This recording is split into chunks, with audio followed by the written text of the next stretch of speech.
The big courthouse stood tall in downtown Chicago, its stone walls cold and unwelcoming on that chilly autumn morning. People rushed in and out, their footsteps echoing through the high-ceiling hallways. For most, this was just another day, but for Andra, it was the day he would stand up for himself. Andra walked through the metal detectors, his heart beating fast but his mind clear. At 25 years old, he wasn't new to facing challenges. Growing up on the South Side had taught him that life rarely gives you a fair chance. You have to make your own. Courtroom 302, the security guard said, barely looking up from his newspaper. Andra adjusted his backpack and headed down the hallway. He couldn't afford a fancy suit like the lawyers bustling around him. His clean but worn jeans and button-up shirt were the best he could manage between paying for law books and helping his mom with rent. As he pushed open the heavy wooden doors of courtroom 302, all eyes turned to him. The room was smaller than he expected, with wooden benches worn smooth from years of nervous people sitting on them. The American flag hung limply in the corner, and the seal of the state glared down from behind the judge's bench. "All rise for the Honorable Judge William Harrington," announced the bailiff. Everyone stood as an older white man with steel-gray hair and cold blue eyes entered. Judge Harrington moved with the confidence of someone who had controlled this room for decades. His black robe swished as he took his seat, scanning the courtroom with a look that made even the veteran lawyers straighten their ties. "Case number 47,293, traffic violations," called out the clerk. Andra stepped forward. "That's me, Your Honor." Judge Harrington peered over his reading glasses, taking in Andra's appearance with a slow, deliberate look from head to toe. "And where is your attorney, young man?" the judge asked, his voice tripping with impatience. "I'll be representing myself today, Your Honor," Andra replied, his voice steady despite the butterflies in his stomach. A small smirk appeared on Judge Harrington's face. A few lawyers sitting in the back exchanged glances and whispers. The prosecutor, a woman in a sharp gray suit, didn't bother hiding her eye roll. "You're representing yourself," Judge Harrington repeated, leaning forward. "Son, this isn't some TV show where you can just play lawyer. These are real charges with real consequences." Andra stood his ground. "I understand that, Your Honor. I'm prepared to present my case." The judge let out a dramatic sigh that filled the quiet courtroom. "Let me guess, you watched a few episodes of Law and Order, and now you think you know more than the DA's office." Laughter rippled through the courtroom. The prosecutor didn't even try to hide her smile. "With all due respect, Your Honor, I believe the traffic stop violated my Fourth Amendment rights, and I'd like to present evidence showing the officer didn't follow proper procedure," Andra said, pulling out neatly organized papers from his backpack. "We have a constitutional scholar in jeans today, ladies and gentlemen," Judge Harrington announced to the courtroom, causing more chuckles. "Listen, son, let me save you some embarrassment. The prosecutor is offering a reduced fine if you plead guilty now. I strongly suggest you take it before you dig yourself a deeper hole." Andra felt the heat of shame rise to his face, but he remembered his mom's words, "Never let them see you sweat." He straightened his shoulders and looked directly at the judge. "I appreciate your concern, Your Honor, but I'd like to proceed with my defense." Judge Harrington's amused expression hardened into annoyance. "Very well, your funeral. The court will hear the case of—" He glanced down at his papers. "Andra Washington versus the state. Let's see what kind of street lawyer we have today." Little did the judge know, the young man standing before him was about to surprise everyone in that courtroom. What nobody in that courtroom knew was that Andra's backpack contained more than just some hastily prepared notes. Hidden behind his modest appearance was a brilliant mind that had fought against all odds to shine. Every night for the past 3 years, Andra had fallen asleep with legal textbooks on his chest, waking up with page creases marked on his cheek. His small apartment, which he shared with his mother and younger sister, had become a makeshift law library. Stacks of books lined the walls, sticky notes peeked out from between pages, and legal pads filled with his neat handwriting covered every surface. Andra wasn't just any law student, he was currently ranked first in his class at Northwestern Law School, the same school where Judge Harrington had graduated from 30 years ago, though the judge didn't recognize Andra without the fancy suit and polished shoes that most Northwestern students wore. Your Honor, the prosecutor began, the defendant failed to signal properly and was driving with a broken taillight. When Officer Reynolds pulled him over, the defendant was argumentative and objection, Andrew cut in calmly. That characterization is not supported by the evidence. Judge Harrington raised an eyebrow, overruled. And son, this isn't a trial yet. Save your objections. Behind Andra, an older woman in a cleaning uniform slipped quietly into the back row of the courtroom. It was Ms. Diane, who had worked nights cleaning the law school buildings for 20 years. She smiled softly at the back of Andrew's head, remembering all the late nights she'd found him studying alone in empty classrooms while other students were out partying. Ms. Diane had been the first to notice Andrew's talent. One night, she'd found him rehearsing legal arguments to an empty room, citing cases that even the professors struggled to remember. She'd brought him coffee and sandwiches on countless nights, listening as he explained complex legal theories in simple terms she could understand. The truth was, Andrew hadn't been driving home from a party or a club the night he got pulled over. He'd been at the law library until closing time, preparing for the mock trial competition that could land him an internship at Caldwell and Bryce, one of Chicago's top law firms, the same firm where Judge Harrington's son was a partner. The irony of the situation wasn't lost on Professor Chen, who sat quietly in the corner of the courtroom. He had come to observe his star student in action after Andrew had nervously mentioned his court date during office hours. The professor had offered to help, but Andrew had politely declined. Some things you have to handle yourself, he'd said. Professor Chen watched as Andrew organized his papers with the same methodical precision he showed during class discussions. He noticed how Andrew kept his voice steady despite the judge's mockery, how he maintained eye contact even when others snickered. The traffic stop had happened on a rainy Tuesday night. Andrew's ancient Honda Civic, inherited from his late father, had a taillight that worked perfectly when he left home, but had shorted out in the downpour. Officer Reynolds had followed him for 6 blocks before turning on his lights, long enough to run Andrew's plates and see he was from the south side. What the officer hadn't known was that Andrew had recorded the entire interaction on his phone, capturing Reynolds' dismissive tone and the fact that he never actually told Andrew why he was being pulled over, a clear procedural error. In his backpack was not only the recording, but also a neatly organized brief citing 3 precedent cases where similar stops had been thrown out for lack of reasonable cause. Andrew had even included a recent state Supreme Court decision that Judge Harrington himself had referenced in another case last month. As the prosecutor continued her statement, Andrew took notes with a pen that Professor Chen had given him after he'd earned the highest grade in constitutional law, a class that even the judge's son had struggled to pass years earlier. The courtroom might have seen just another young black man in casual clothes, but beneath that exterior was the legal mind that law firms would soon be competing to hire if they could afford him. The prosecutor finished her statement with a confident smile, exchanging a knowing glance with Judge Harrington. The courtroom fell silent as all eyes turned to Andrew.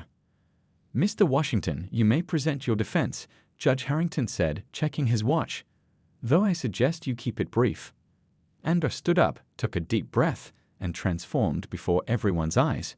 His shoulders straightened, his voice deepened with authority, and the nervous young man seemed to vanish, replaced by someone who belonged in that courtroom more than anyone else. "Thank you, Your Honor," Andrew began, his voice clear and measured. "I'd like to start by addressing the legal basis for the traffic stop itself."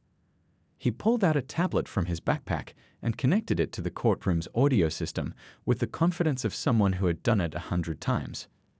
"With the court's permission, I'd like to play the recording of my interaction with Officer Reynolds." Before the prosecutor could object, Andrew pressed play. The sound of rain filled the courtroom, followed by a car door opening and Officer Reynolds' voice, "License and registration." Andrew's voice on the recording was respectful. "May I ask why I'm being pulled over, officer?" The officer's response was immediate and harsh. "Just give me your license, kid." The recording continued, clearly showing that Officer Reynolds never stated the reason for the stop until after he had run Andrew's license, a full 3 minutes into the interaction. Andrew paused the recording and looked directly at Judge Harrington. "Your Honor, according to State v. Mitchell, 2019, An officer must inform a driver of the reason for a traffic stop at the earliest reasonable opportunity. I'd like to submit this case and 2 others that clearly establish this precedent. The prosecutor shifted uncomfortably in her seat.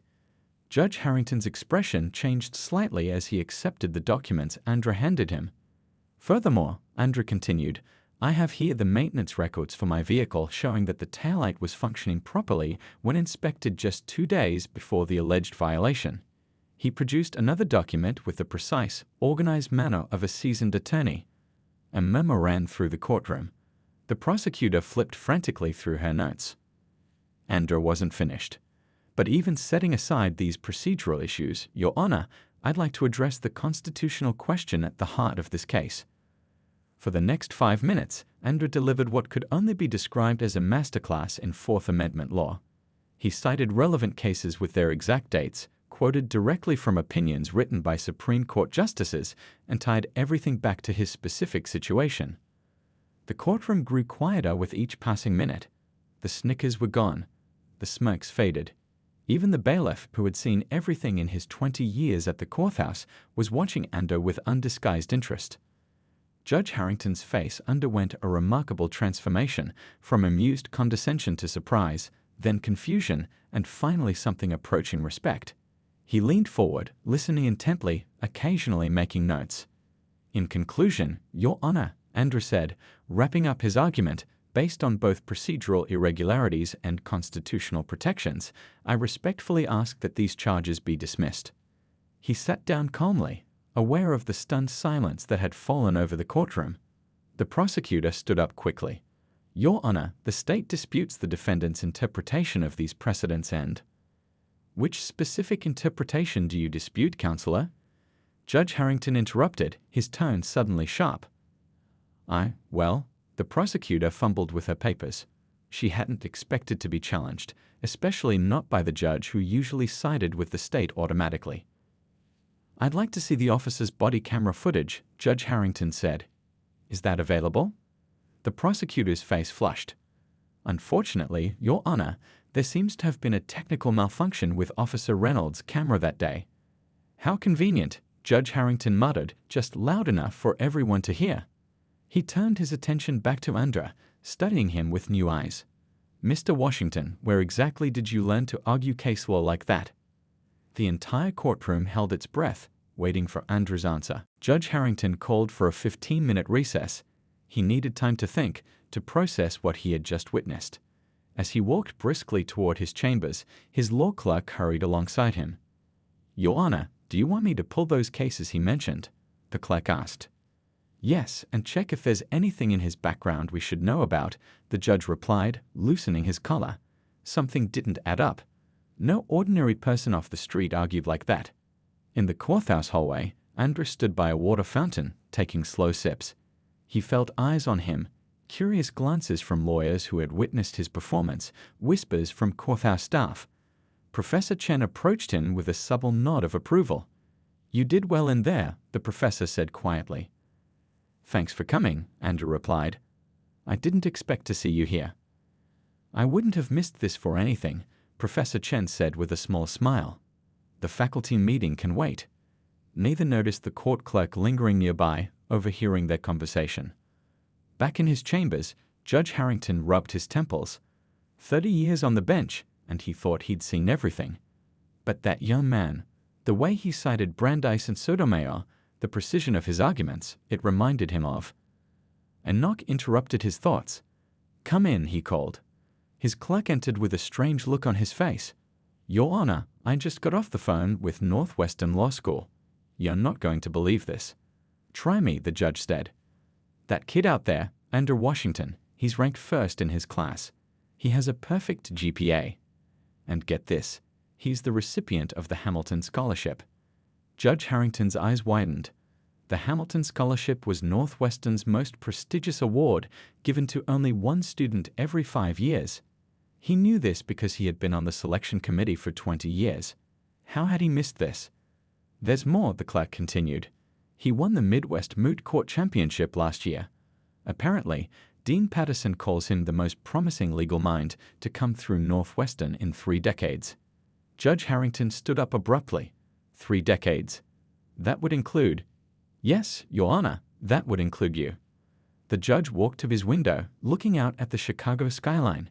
He remembered the smirk on his face when Andra had first spoken, the condescending tone he had used, the laughter he had encouraged. Shame washed over him. Meanwhile, in the hallway, the court clerk approached the bailiff with excitement. "Jerry, you won't believe who that kid is," she whispered. Word spread quickly through the courthouse. A court reporter who had been typing Andra's arguments verbatim told a defense attorney waiting for another case that she had never heard a more eloquent Fourth Amendment argument. The defense attorney mentioned it to a prosecutor friend who raised her eyebrows in surprise. By the time the 15-minute recess was ending, a small crowd had gathered in the back of courtroom 302. Junior attorneys, law clerks, even a few judges from other courtrooms had found excuses to slip in. Judge Harrington returned to the bench with a different demeanor. His usual stern expression was replaced by something more thoughtful. He looked at Andra, really looked at him for the first time. He saw the worn edges of Andra's button-up shirt, noticed the careful way he organized his papers, observed how he carried himself with quiet dignity despite the mockery he had faced. The judge thought about his own journey to law school, the privileges that had smoothed his path, the doors that had opened easily for him. "Court is back in session," the bailiff announced. The room fell silent as Judge Harrington cleared his throat. "Before we continue, I'd like to ask Mr. Washington a question," he said, his voice softer than before. "I understand you're currently a student at Northwestern Law School." Andra nodded. "Yes, Your Honor." "And would I be correct in assuming you're the Andra Washington who authored the paper on constitutional protections in minor traffic violations that was published in the Northwestern Law Review last spring?" A murmur ran through the courtroom.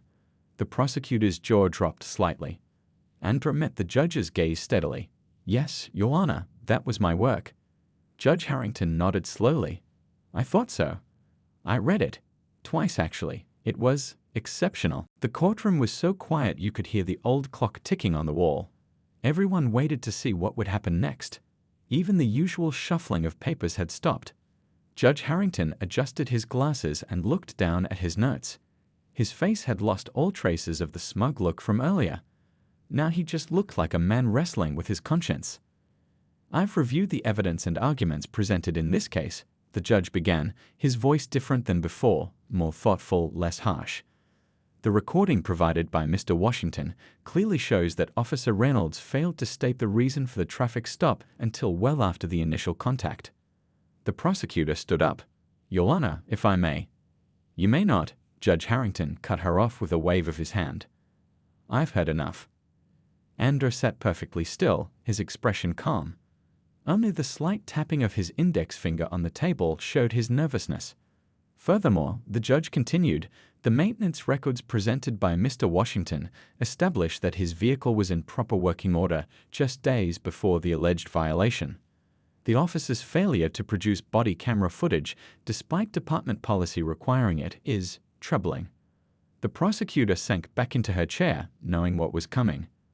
"Based on these facts and the legal precedents cited by Mr. Washington, I have no choice but to dismiss all charges in this case." A soft murmur rippled through the courtroom. Professor Chen nodded with quiet satisfaction in the back row. Miss Diane, the cleaning lady, dabbed at her eyes with a tissue. But Judge Harrington wasn't finished. He removed his glasses and set them on the bench, something the regular courthouse staff had rarely seen him do. "Mr. Washington, would you please stand?" Andra rose to his feet, straightening his shoulders. "I owe you an apology," the judge said, his voice carrying clearly through the hushed room. The whispers stopped. Everyone stared.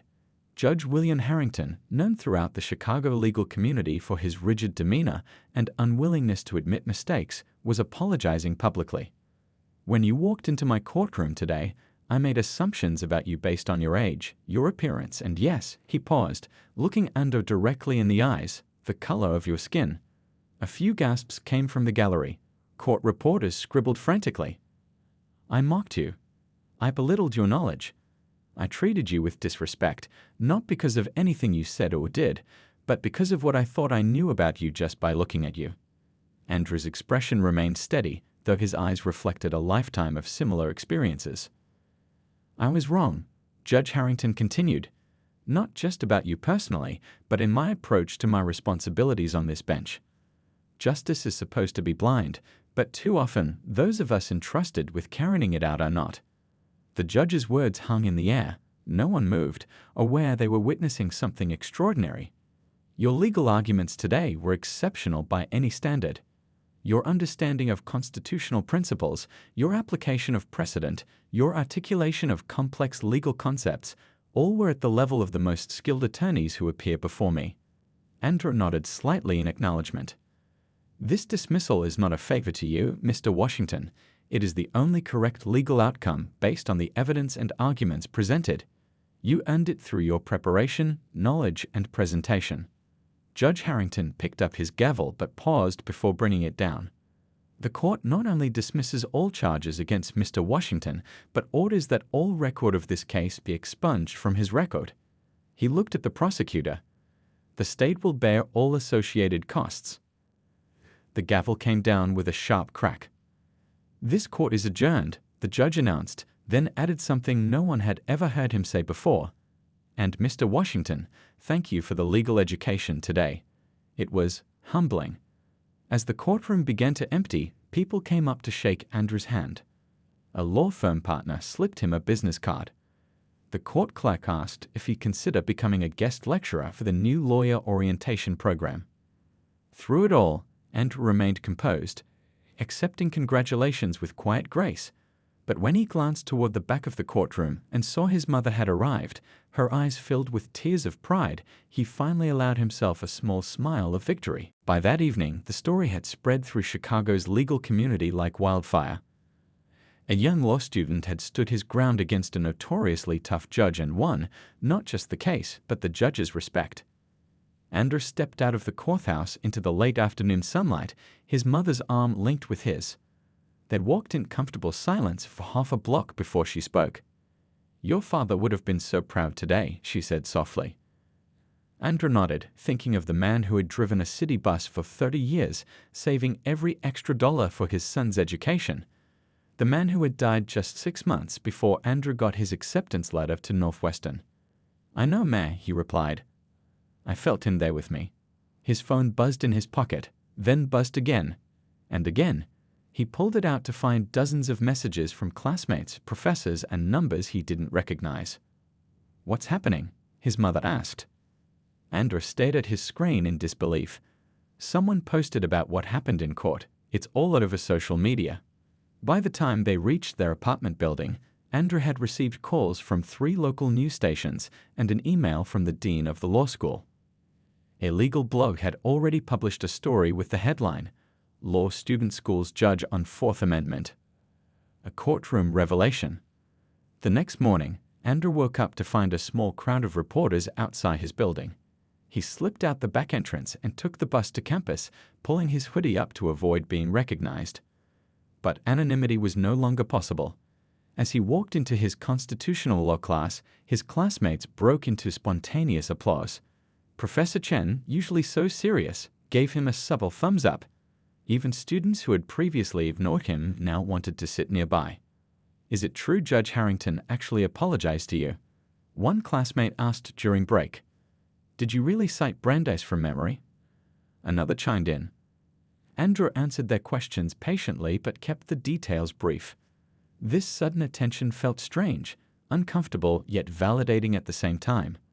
That afternoon, he was called to the dean's office. Walking down the hallway lined with portraits of distinguished alumni, he wondered if he was in some kind of trouble.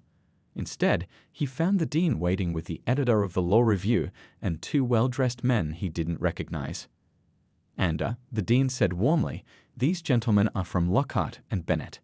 They'd like to speak with you about their summer associate program." One of the men stepped forward, hand extended.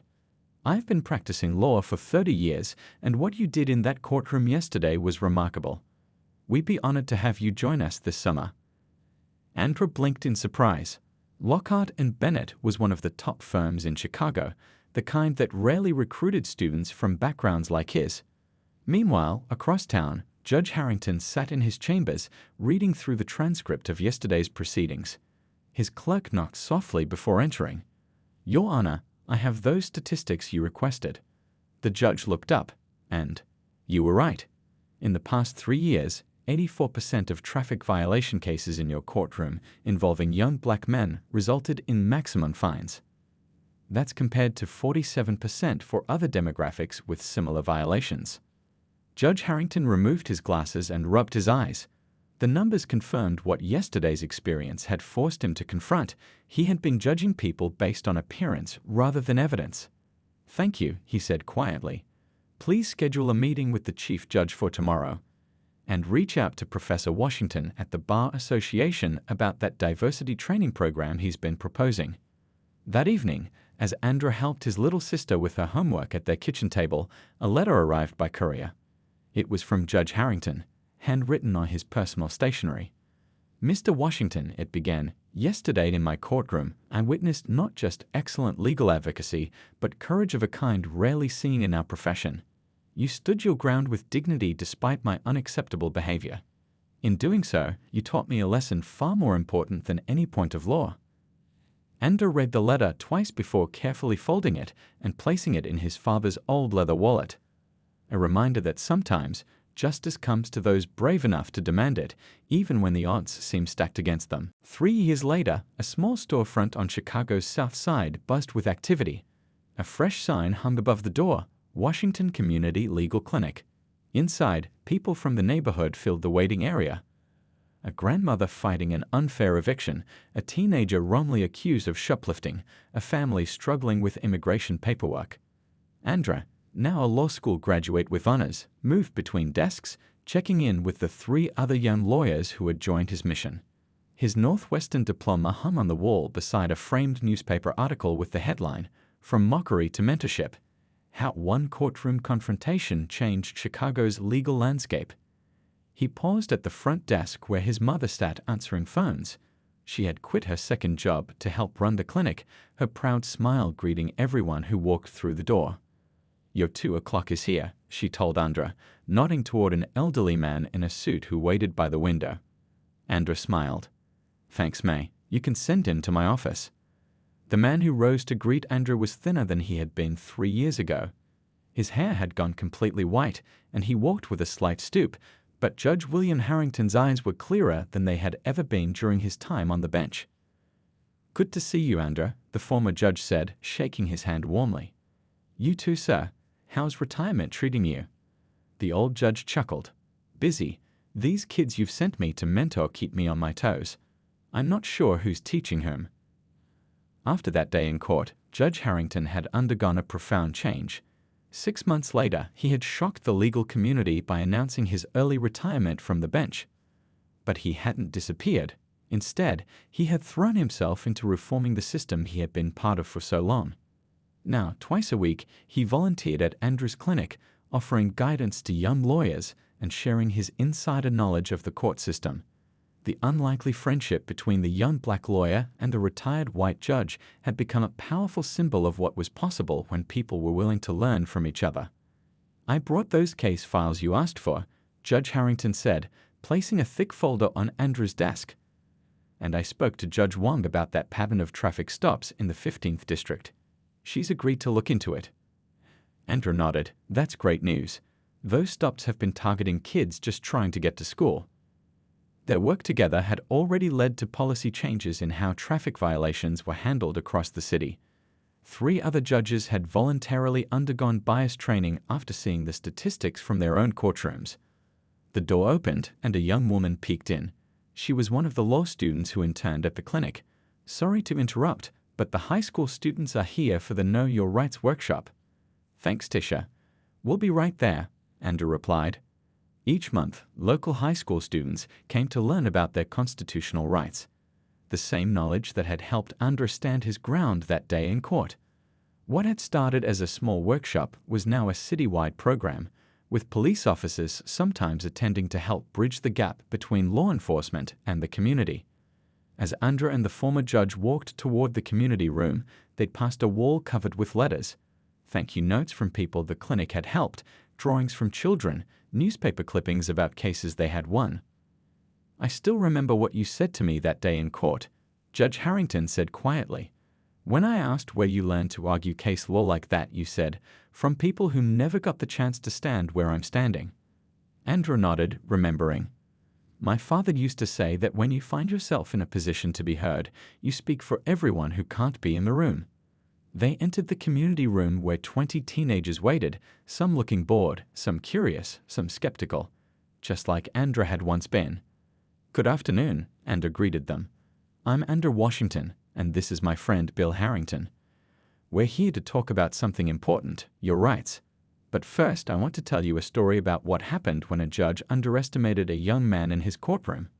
The teens leaned forward, suddenly interested, as Andrew began to tell the story that had changed not just his life, but countless others. A story that proved how justice, when truly blind, could transform not just one case, but an entire community.